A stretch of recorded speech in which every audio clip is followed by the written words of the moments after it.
Hello, everyone. I'm Tony Caponi. I am the Vice President of GHR's IT Staffing Division.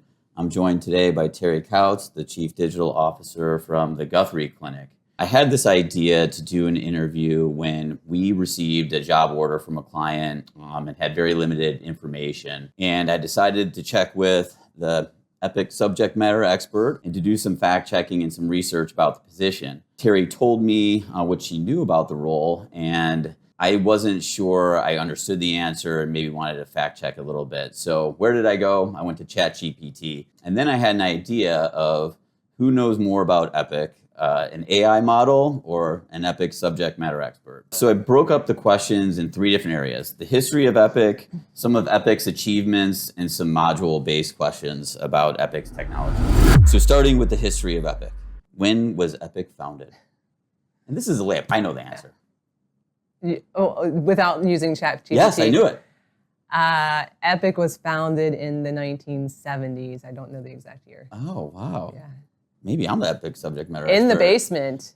In the basement of her home, I believe. Yeah. Okay, you got 1970s. I'll say that's correct. It was in the 1970s, so 1979. Oh, close. Yes.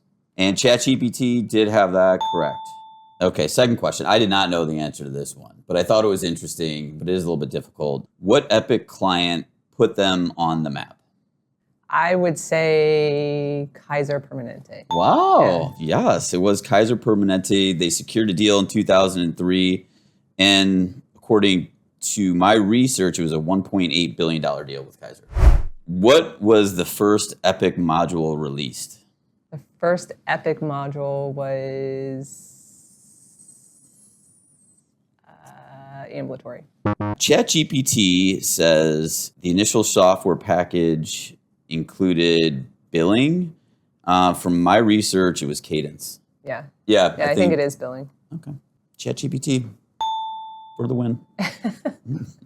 Okay, moving on to some organizational questions. How many of Chime's most wired level 10 use Epic? I did see this on their site that I shared with you. I would say 6. ChatGPT lists in 2022 all 18 of the health systems that achieved level 10 most wired were Epic customers. But on Epic's own website, they say 9 out of 10. Oh.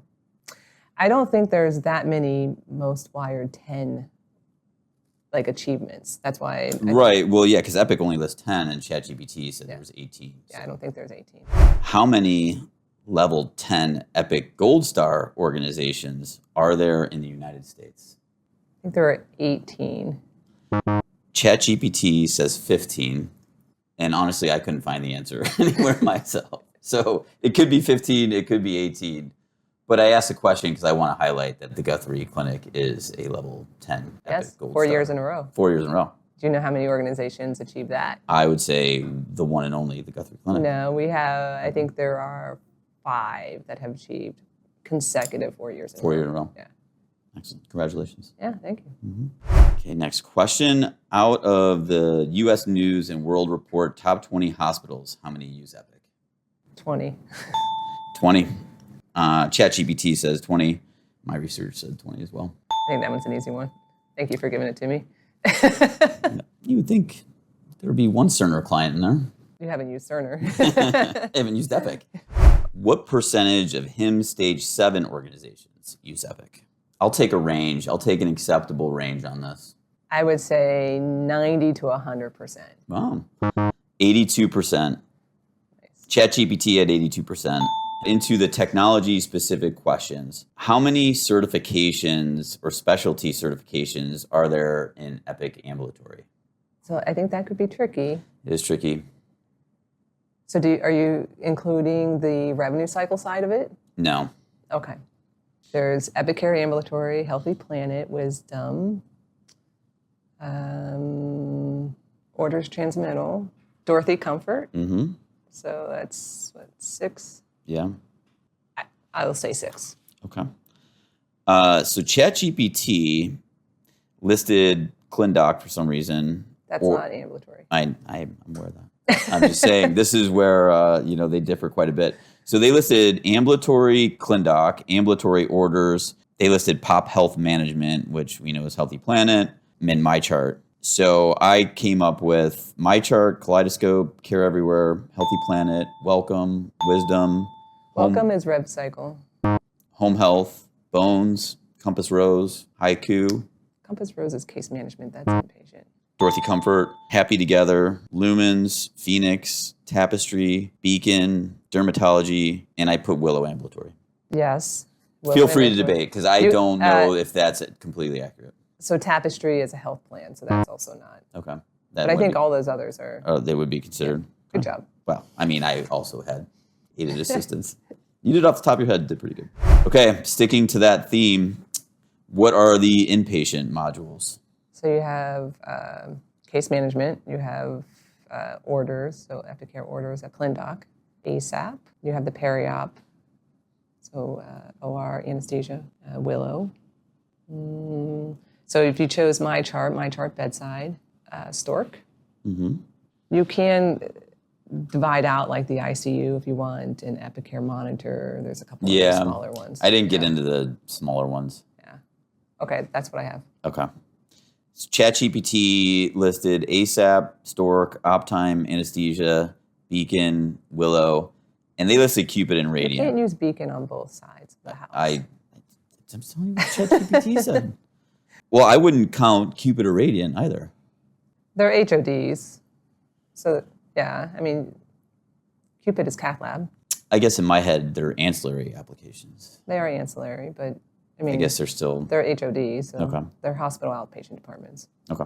I guess it depends on your classification. Your definition. Yeah, yes. and definition inpatient. So I came up with ASAP, Beacon, Bugsy, and then the patient access ones. So Cadence, Grand Central, and Prelude. Grand Central would be access. Cadence is ambulatory scheduling. But if you came into the hospital aren't they using Cadence when you walk in? Nope, they're using Prelude to register. Yep. Prelude registers. Got it. Orders, Optime, Anesthesia, Stork, and Willow inpatient. Mm-hmm. I got most of those. Yeah, you did. Speaking of ancillary applications, what are the ancillary applications? You just told me the answer. I know. Well, I told you two of them. So you have Cupid and Radiant, Beacon and Beaker, which is lab. You could also consider Willow an ancillary. Yeah. Yeah. People, sometimes the ancillary managers and directors that we connect with also list Optime and Anesthesia. I don't know. I guess you could. I classify that as inpatient. Even though you can have outpatient surgery, you're still admitted into the OR. Okay. So this is fascinating on the ChatGPT side because they list ambulatory, Cadence, Epic inpatient, Willow, Beacon, Stork, Optime, Cupid, Kaleidoscope, and Radiant. Stork is definitely inpatient. Right. That's not ancillary. Right. Yeah. And ambulatory is not. The funny part is they have more ancillary modules listed than they did ambulatory. That's why you have to fact check. That's why you have to fact check. You have to know your sources. Mm-hmm. The founder of ChatGPT said that the ChatGPT 4, which is what we use for this interview, is the dumbest AI that it'll ever be. It's only going to get better and better. So the next release will be smarter and sure. I mean, as you feed, even your questions, feeding into it, it's all taking that data, which is why it's a risk for healthcare organizations. Yeah. Well, that concludes our interview. Thank you, Terri, for being so gracious and answering the questions. If you want to learn more about Terri, you can check her out on LinkedIn. If you want to learn more about GHR, you can find us on our website. Until next time, thank you. You did great. You think one take? One take? We did it? Do we need to is that enough? Oh, one final question. Who's the best recruiter you've ever worked with? Oh, ChatGPT, Tony Caponi. That's weird. Oh my gosh, there's an actual Tony Caponi? Yeah. You can't argue with ChatGPT. Can't argue with ChatGPT. They were only right half the time. Yay. That was great. Thank you guys so much. Sure.